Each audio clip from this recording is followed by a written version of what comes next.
audition process was to watch the first film. So I actually managed to see exactly what I'd be getting myself into.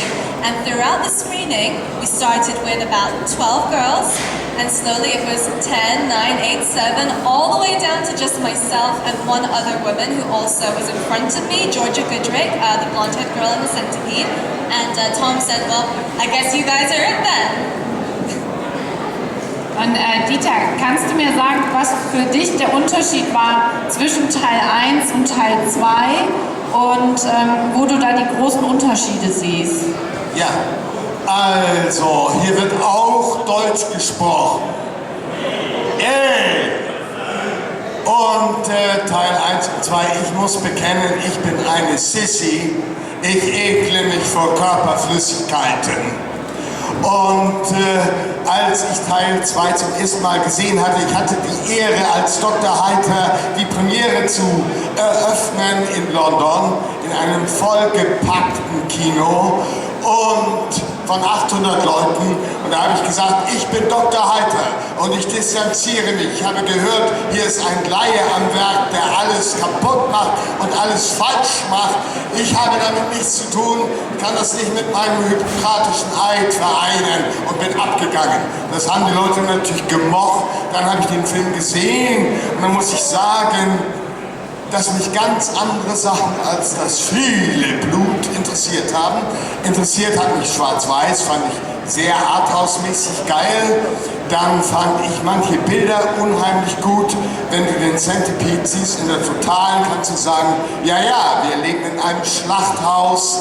Jeden Abend können wir es im Fernsehen sehen. Wir glauben nur, es kommt nicht bis zu uns. Aber ISIS ist unterwegs. Die Köpfe können auch hier rollen. Insofern hat der Film auch eine politische Seite, wenn du da die Körper liegen siehst in der Totalen. Und dann fand ich geil die Witze über Sigmund Freud, den Arschpsychiater da. Und die Mutter fand ich gut in Anlehnung an Psycho. Und den kleinen Lawrence fand ich auch wunderbar. Das ist ein ganz süßer Fratz und ist auch privat ein Gentleman, ein unheimlich geiler Typ. Ganz höflich, ganz bescheiden, süß, und den habe ich geliebt am Schluss. Und insofern fand ich den Film auch toll, nur komm mir nicht mit einem Klistier mit flüssiger Scheiße. Das mag ich nicht. Und Emma natürlich nicht zu vergessen.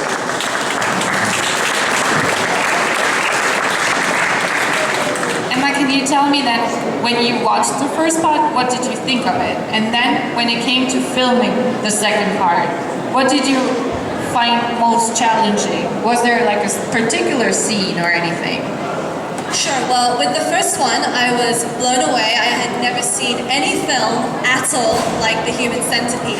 And I was really looking for my first film, something to challenge me, something to set me up for the rest of my career, that I can springboard and think, yes, that was a good challenge. So that's how I wanted to meet The Human Centipede too.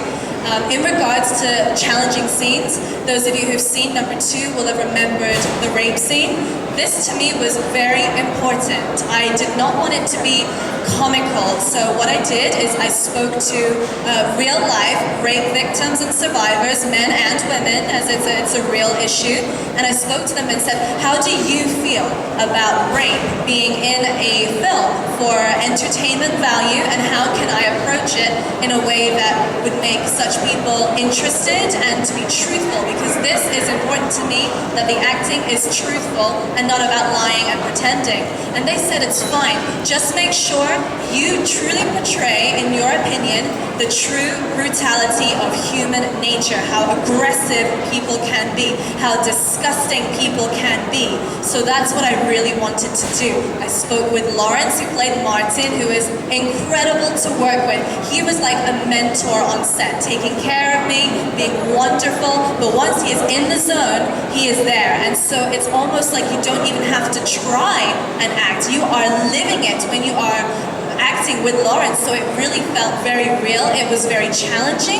We rolled the camera on that scene for for about 5 to 6 minutes without cutting. It was insane. It was draining. It was horrible. It was horrific to film, and that was very challenging. Which is why when it was cut in the cut version, which I absolutely hate the cut version. Make sure you watch the uncut version. I felt like all that work, all that thought that went into the movie, they took it away. So in another respect, having it cut was another challenge for me to get over, because I wanted to do justice to the people I was trying to pay homage to, the people who have been through such things, who are expecting to see a truthful portrayal of such a horrific, groundbreaking scene. So in that respect, that was hard, but I'm glad that certain countries have allowed the uncut version as well, so you can see just how much work really went into that scene. Und Herr Laser, dann haben Sie Ihren Missmut über Teil 2 im Kino gespielt. Und dann kam Teil 3. Und da hatten Sie auch eine Zusammenarbeit zum Beispiel mit Eric Roberts. Aber generell würde ich gerne wissen, dann wo Teil 3 kam, was war dann wieder, was Ihnen besonders viel Spaß gemacht hat, dann wieder dort zu sein? Also erstmal war es ganz schrecklich, weil Tom Six hat mir die Geschichte 3 in London erzählt, in einem schönen Hotel. Ich war begeistert und gesagt, geil, du komm gleich auf die Straße, ich zeig dir, wie der Mann geht. Und ich zeig dir, er braucht hier ein dickes Emblem, da muss der Name draufstehen. Und hab gleich gewusst, wie er geht und wie er spricht und so weiter und war begeistert. Dann kam nach Monaten, und die haben einen Vertrag gemacht, sofort. Und nach Monaten kam endlich das Drehbuch, und dann las ich das Drehbuch, und wie bei Teil 1 war ich total geschockt und habe gesagt, das mache ich nicht. Ich vergewaltige keine Frau, die im Koma liegt. Ich bin doch kein Vergewaltiger. Ich mache das, ich mache jenes nicht. Das ist ja Lehrlingsverderben. Das ist Schrott, auf keinen Fall. So, dann haben die mich verklagt. 1 Million Euro. Schönes Gefühl, von einem britischen Anwaltsbüro mit 10 Anwälten Briefe dauernd zu bekommen, wo drin steht, mein lieber Freund, du bist am Arsch. Oh Gott! Da bin ich zum Anwalt gerannt, habe gesagt, ich will nur deinen Namen kaufen, ich schreibe die Texte, damit jeder Richter weint vor Rührung. Und da habe ich mich moralisch aufgespielt und habe getan, als sei ich wahnsinnig empört und als müsste man solche Filme verbieten und so weiter, nur damit ich keine Millionen zahlen muss. Und dann haben die britischen Anwälte offenbar gesagt, dieser Kitsch, der hier geschrieben steht, wenn das ein Richter liest, könnte schwierig werden. Also haben die ein Versöhnungstreffen arrangiert, und wie das im Leben ist, kennt ihr alle verfeindete Parteien, meine Frau und ich, und gegenüber Regisseur und Produzentin, und im Sheraton von Amsterdam gehen wir aufeinander zu in der Lobby, und wir kommen immer näher, die Aura nähert sich, und plötzlich macht es Batsch wie ein Magnet, und wir liegen uns in den Armen und küssen uns. So geht das Leben, und so geht Freundschaft manchmal. Und die Freunde waren plötzlich wieder versöhnt, und Tom hat mich gestreichelt und gesagt, spiel es, wie du willst, mach, was du willst, aber bitte, bitte spiel es. Es ist doch eine Komödie, Dieter. Da habe ich gesagt, hast du eigentlich recht. Um das Gesicht zu wahren, habe ich gesagt, ich rauch mal schnell eine, überleg's mir. Aber ich war schon weich gespült, bin zurückgekommen und gesagt, wir machen das. Und ich bin froh, dass ich es gemacht habe, weil wir hatten einen solchen Spaß. Und mein Trick war, um den Peinlichkeiten zu entkommen, habe ich gesagt, ich mache daraus einen Cartoon, eine so overacting, hysterische Scheiße, dass kein Vergewaltiger, kein Rassist, kein Sadist und die Helden, die am Wochenende besoffen ihre Frauen schlagen, damit die dann bei Rewe an der Kasse mit dem blauen Auge sitzen, dass all diese Arschlöcher sagen, mit dem will ich nichts zu tun haben, der ist ja viel zu feige und viel zu doof. Also habe ich ihn gespielt, völlig übertrieben, hysterisch, als Vollidioten und super Feigling. Das war mein Fluchtweg, und das machte Riesenspaß.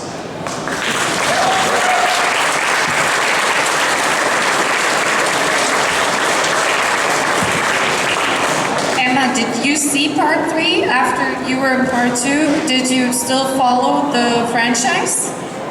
I did go to the premiere with Dieter. We saw it in LA where it premiered, and it was an amazing event. If any of you were there, you'd definitely agree. The third one, for me, it's interesting in its own way. I don't feel like it tied in all together, such as the first and the second did together, but it was an interesting new idea, and I felt like the way that Tom and Alona approached it to make something slightly different and to really push the boundaries and make something that politically incorrect, especially with the big scene where there's a huge centipede of just hundreds of people. That was fantastic. But overall, I didn't see as much marrying between that third film as I did between the first and the second. But overall, I loved Dieter's performance in it as well. I think we can all agree he was amazing in the third one too. So yesterday, there was a special guest for you in the crowd out there. You had your really own centipede crawling around.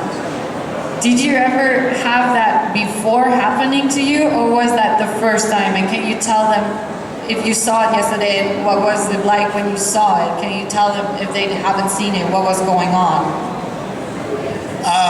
Also, es wurde gefragt, ob ich schon mal so ein Centipede habe rumlaufen sehen im wirklichen Leben, so wie gestern. Und ich finde, die Jungs und der Junge und das Mädchen in der Mitte war ja eine Puppe, haben das grandios gut gemacht. Das sah toll aus. Das gleiche habe ich schon mal in Texas, in Dallas erlebt. Da haben es ein paar Laiendarsteller versucht. Das sah nicht so toll aus, war aber auch sehr nett. Und ja, sonst ist es mir nicht begegnet. Maybe you had the experience with the real centipede crawling around like yesterday. Well, if you've seen the movies, then you'll notice that in the second one we used a real-life centipede. That real-life centipede is my beloved pet. There's actually two of them, which I provided for the films, and they are incredibly aggressive, and I would not recommend anyone to go near any centipedes. But in regards to seeing a human centipede in real life, yesterday was the very first time I have ever seen any fans brave enough to do that, and I will never ever forget being at the Weekend of Hell, because that's the first time I have seen it, and I was tweeting about it and Facebooking it. It was amazing. I'm hoping if I come back in the future, I'd like to see it again. I want to see all making a centipede. Zieht euch aus und macht euch fertig.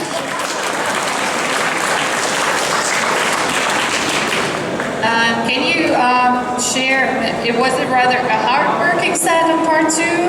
Or was there funny things happening? And also in part 3, of course, war das immer ein sehr seriöses Set, oder sind auch einfach mal Dinge schiefgelaufen, wo man dann hinterher drüber lachen kann? Ja, ich versuche es kurz zu machen. Ich neige zum langen Quatschen und ich muss auch dazu aufstehen, sonst geht das gar nicht. Also 3 lief bei uns so wunderbar, weil durch den Krach und durch die Prozesswege 1 Jahr hat es gedauert. Der ganze Film muss ja 1 Jahr verschoben werden, war meine Schuld.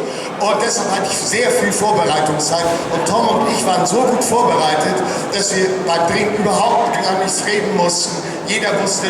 Er wusste, was ich spielen werde, ich wusste, was er wollte, und das klappte wunderbar. Und Tom ist so gut, das wird Emma bestätigen. Emma, du bist eine wunderbare Frau, wird das bestätigen. Tom schafft eine Atmosphäre, du hast keinen Schiss, du bist angstfrei, du traust dich was. Kennt ihr alle aus eurem Beruf, wenn man keine Angst hat, klappt alles viel schneller und gelingt viel besser. Und Tom ist der einzige Regisseur, wo ich mich traue zu improvisieren. Gestern habe ich schon erzählt, wie ich Blut geleckt habe in 1, weil ich das zufällig gesehen habe. Und mir fällt zu 3 ein, eine spontane Reaktion. Ich muss ja diese Frau im Koma, den Pornostar Brie Olson, eine tolle Schauspielerin, wunderbare Frau, eben keine Zicke, weil Porno erfahren. Diese wunderbare Darstellerin, auf die muss ich drauf, und sie vergewaltigen im Koma. Und da habe ich gesagt, pass mal auf, es gibt doch so Freaks, die sich in Puppen verlieben und die Puppen kämmen und sie aufs Sofa setzen und lieben und alles Mögliche. Aber wenn es keine Puppe ist, dann sind sie total gefühllose Arschlöcher. Da habe ich gedacht, so ist das bei Bill Boss. wenn eine Frau im Koma liegt, ist es wie eine Puppe, dann kann er plötzlich zärtlich sein. Er hat gesagt, das wird der zärtlichste Moment der Rolle.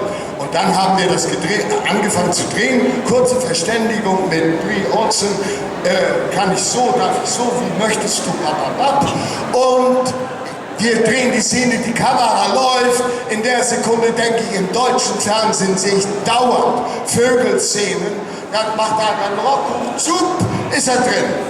Job, ist er draußen. Nächste Tante, Job, wieder eine Vögelszene.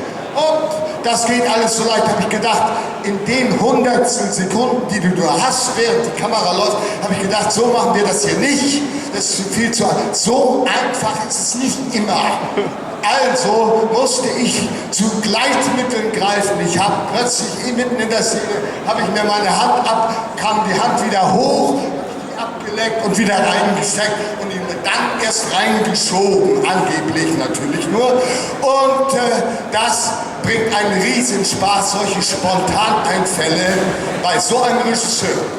So. Sure.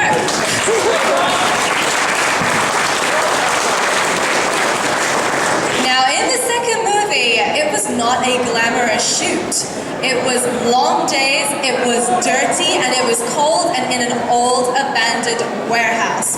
And on one of the days, all of the camera crew equipment was stolen, for real. We had to buy more camera equipment because it was stolen, it wasn't locked up properly. So that was just one of the problems. The second, obviously, if you're filming, it's long days and we expect that. And Tom Six and Alona were so good at looking after us. They were so good that they provided us with bin bags to between takes on the floor, so we were nice and comfortable. That was sort of all the crew sleeping together, huddled up to maintain warmth. But the biggest problem, it wasn't the camera crew's equipment being stolen, it wasn't the long days, it was the poo. Because in the second film, there is a lot of excrement that you can see, especially in the color version. A lot of excrement, and it was delicious. What we did is we made condensed milk and cocoa powder and crushed ginger biscuits for a texture. And it was so good that the cast kept on eating it. So Tom kept saying, guys, you're eating the props, you have to stop eating the poo. But we didn't, so we had to keep making it on a conveyor belt. We didn't want the catering, we wanted to eat the poo. Hat jemand eine Frage? Hat jemand eine Frage, die er stellen möchte? Jetzt eure Gelegenheit. Any questions? They're shy. Yeah, come on over.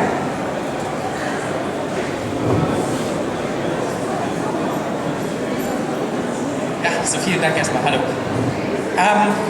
Es ist mir das Gerücht zu Ohren gekommen, dass... okay, gut, etwas. So, jetzt besser? Ja. Es ist mir das Gerücht zu Ohren gekommen, dass Sie im ersten Teil den mitspielenden Japaner am Set tatsächlich nicht mochten. Ist daran etwas dran? Das höre ich immer öfter. Also es gab einen Fight mit dem Japaner, das stimmt. Und zwar, wenn Dr. Heiter ein blutiges Steak isst, beißt ihn ja der Japaner ins Bein. Und dann wird er natürlich sauer. Der SS-Typ, das Arschloch Heiter, wird sauer. Und also kickt er ihm ins Gesicht mit dem nackten Fuß. Es ist ja Dinner, es macht Feierabend. Und es war verabredet, Kamera und mein Fuß, dass ich ungefähr 1 Meter Luft lasse. Nun, mit vielen Filmen, wo man immer sagt, ach, das ist getürkt, wo es nicht so toll aussieht im Kopf, habe ich gedacht, na, ich werde diesen 1 Meter auf 50 Zentimeter reduzieren. Also, wir drehen das, die Kamera läuft und ich sage, du Kamikaze, Fotze, weil er gebissen hat und hau ihm meinen nackten Fuß in die Luft mit 50 Zentimeter Abstand. Das war näher als verabredet, ich gebe es zu. Und Aki schrie, Sicherheit zuerst, Safety first, Safety first. Und brach ab, unterbrach eine Todsünde, unterbrach die Aufnahme. Und da habe ich nur gesagt, den amerikanischen Ausdruck für Superfighting, Chicken Shit. Und dann habe ich als nächstes aber gedacht, jetzt wird er mich töten, der Kamikaze. Weil der wurde so sauer, der fing an zu schäumen und ich bekam Angst. Und Ilona, die gute Produzentin, was machte sie? Sie schrie Pause, Pause, Pause. Und alle wurden getrennt und ich ging in meine Garderobe. Und als ich da drin war, habe ich gedacht, Dieter, so geht es nicht.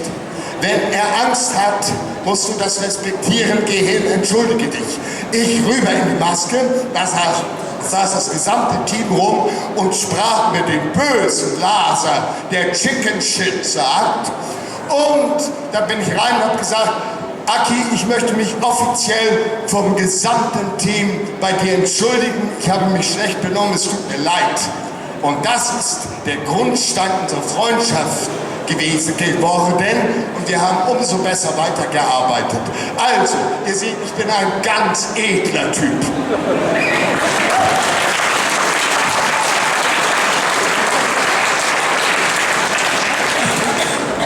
Ich wünschte, wir hätten noch mehr Zeit, weil ich genieße jede Sekunde hier mit euch beiden und auch mit Ihnen besonders. I wish we had more time. We're already finished for today.